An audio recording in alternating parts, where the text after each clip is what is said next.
Bismillahirrahmanirrahim. Assalamu alaikum. I am your CSS mentor, engineer Hafiz Arslan. Islamic Studies paper is the one of the compulsory paper of 100 marks out of 6 subjects.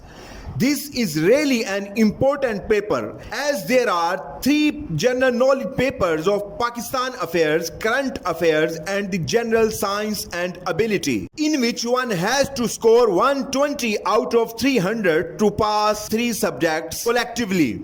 But after English essay and English praise and composition paper, it is the subject in which numerous candidates fail to qualify.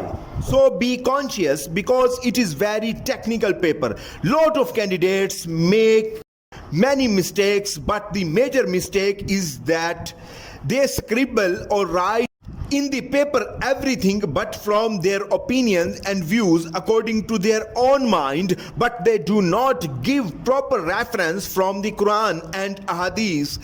Remember, it is a paper of totally about Islam and must be based on Islam. Islam is nothing without the book of Almighty, that is Qur'an, and the Sunnah or Hadith of the Holy Prophet sallallahu ta'ala alayhi wa alihi wasallam. We are going to prepare Islamic Studies paper regarding CSS exam. First of all, let's have a look on syllabus analysis and then make past paper analysis before advancing towards proper preparation.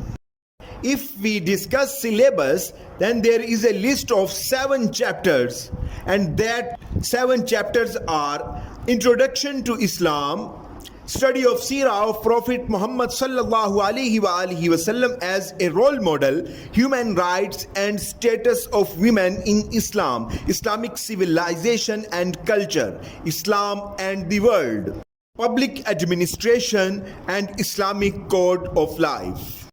If we further have an eye on the chapters in depth, then we see that there are 6 topics in the first chapter. Concept of Islam, importance of deen in human life, difference between deen and religion, distinctive aspects of Islam, Islamic beliefs and its impact on individual and society, and the fundamentals of Islam.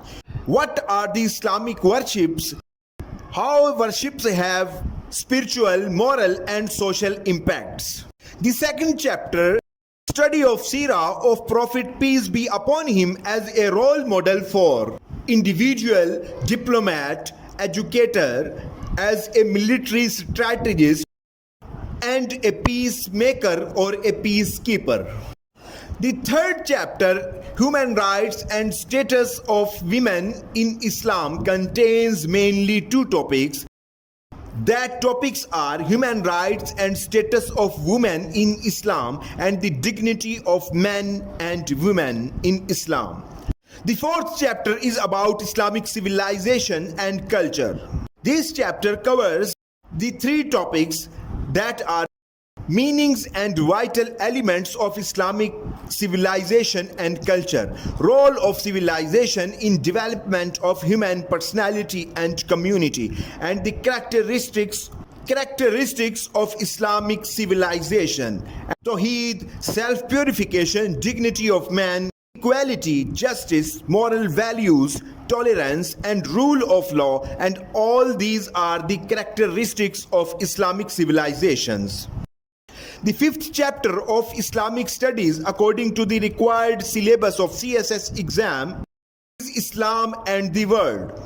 The main topics are under the shadow of this umbrella: impact of Islamic civilization on the West and the impact of Western civilization on the Islamic civilization, the role of Islam in the modern world, Muslim world and the contemporary challenges. The last topic of this chapter is about extremism, that is the rise of extremism.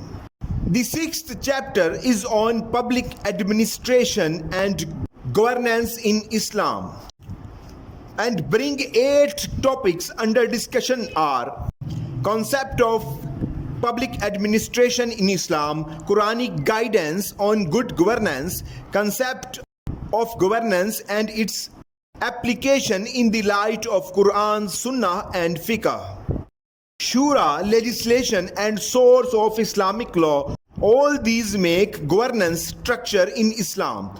And also we discuss the governance under the Pious Khilafat, under the headings of public administration and governance in Islam, and throw light on that particular letters written by Hazrat Umar Farooq and Hazrat Ali radiyallahu ta'ala anhum to different state authorities.